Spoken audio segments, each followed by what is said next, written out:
Welcome back. तर आज आपण शिकणार आहोत nouns in our channel path to glory. What is a noun? Noun काय आहे? Noun is a part of speech that is used to name or identify a person, place, thing or a idea. तर noun प्रत्येक तो शब्द आहे जो एखाद्या व्यक्तीला, जागेला, वस्तूला किंवा एखादी फिलिंग, आयडिया त्याला डिस्क्राईब करतो इन डिटेल, त्याला आपण नाउन म्हणतो. ओके. मराठीमध्ये बघायला गेलं तर एखादा शब्द जो एखाद्या व्यक्तीबद्दल किंवा ठिकाण, वस्तू, घटनेबद्दल संदर्भ देतो त्याला नाम म्हणतात. फॉर एक्झाम्पल, मी तुम्हाला एक डे टू डे लाईफचा सिनॅरिओ दाखवते. Okay. Now this is a market. The name of the market is Mathurdas Market. Okay. Mathurdas Market. This market is overcrowded. There are many shopkeepers selling fruits in the market. There are dozens of watermelon in the first shop. ठीक आहे. First shop मध्ये खूप watermelons आहे. A man is buying some. Okay. आता ह्यामध्ये nouns किती आहे मी तुम्हाला दाखवते. ओके. फर्स्ट वाला, दिस इज अ मथुरदास मार्केट. आता हे सर्वात आधी. ओके. हे अंडरलाईन मी ह्यासाठी केलं कारण हे एका जागेबद्दल इन डिटेल सांगतं. मार्केटचं नाव काय आहे? मथुरदास मार्केट. ठीक आहे. मार्केट सुद्धा एक नाउन आहे. It is over crowded. Crowded काय आहे? हे सुद्धा एक नाउन आहे. There are many shopkeepers. Shopkeeper is also a noun. Selling fruits. Fruits सुद्धा एक noun आहे. Okay. There are dozens. Dozens सुद्धा एक noun आहे. Of watermelon in the first shop. Watermelon is also a noun and shop is also a noun.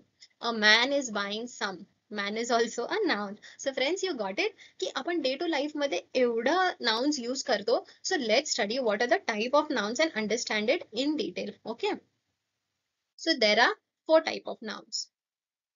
It is proper noun, common noun, abstract noun and collective noun. मी एक एक noun तुम्हाला in detail with examples explain करीन. Okay.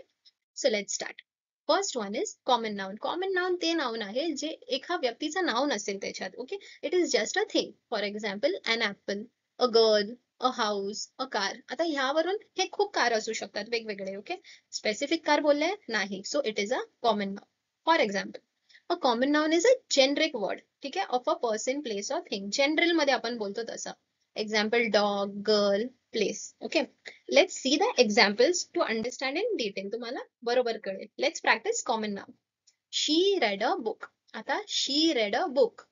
She कोण आहे? नाही माहिती. Okay. So it is common. Book कोणता book आहे? Specifically bookचं नाव आहे? No. So it is common noun. Okay. The teacher explained the lesson clearly. So teacherचं नाव आहे? No. So it is a common noun. Okay. The child played with a toy. So child is a noun. Okay. Toy सुद्धा एक common noun आहे. Childचं नाव जर दिलं असतं, so it would be another noun. Okay, which we will see in the next slide.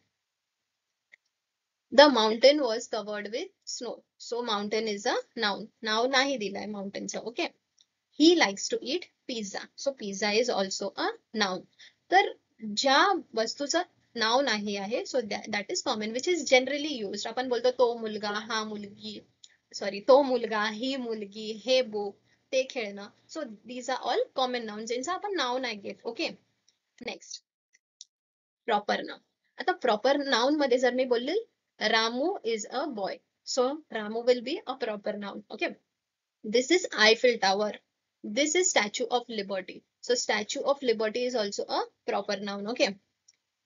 Whatever. जे एखाद्या गोष्टीबद्दल त्याचं नाव येतं. Specific person, place or a thing by its name. ठीक आहे. It is known as proper noun. Example, Sunita, Lion, Mumbai. ठीक आहे. जे एखाद्या व्यक्तीबद्दल किंवा गोष्टीबद्दल किंवा त्या जागेबद्दल ज्याचं नाव आहे. It is called as proper noun. Okay. Let's practice. I'll give you some example. Okay. I have a doctor's appointment next Wednesday. आता Wednesday हे काय झालं? Proper nouns. Next. Chetan Bhagat is my favorite author. Okay. Now I am specifically writing the name Chetan Bhagat. So it is a proper noun. Okay. Rima is going to school. तर Rima हे proper noun झालं. Okay. School हे बघा. School हे काय आहे? Common noun because schoolचं नाव नाही दिलंय. Okay. Lion is the king of the jungle. So lion is a proper noun. King सुद्धा आहे, so it will be a common noun. Okay. I will go to Delhi this week. So Delhi is a proper noun. तर ह्याच्यात ज्याही व्यक्ती, वस्तू किंवा एखादा animal, thing त्याचं नाव दिलेलं असतं. So that is non as a proper noun. Next type of noun, it is abstract noun. Okay, so this is my favorite noun.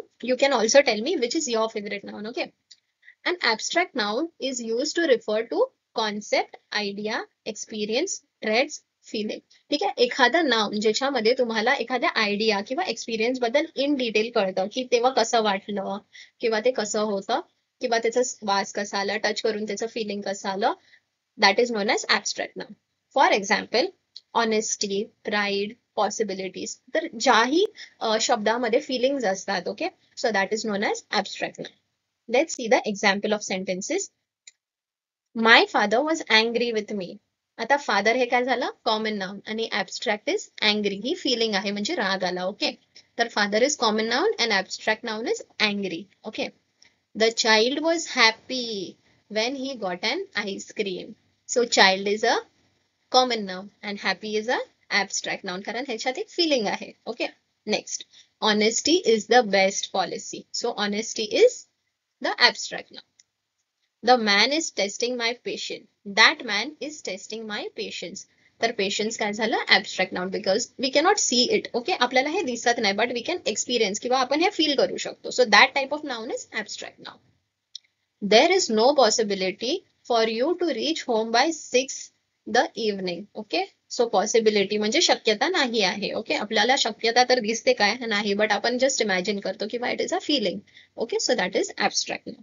I hope तुम्हाला इथपर्यंत एकदम क्लिअरली कळलं असेल की नाउन्स आणि हे 3 नाउन्स मी जे एक्सप्लेन केले ते.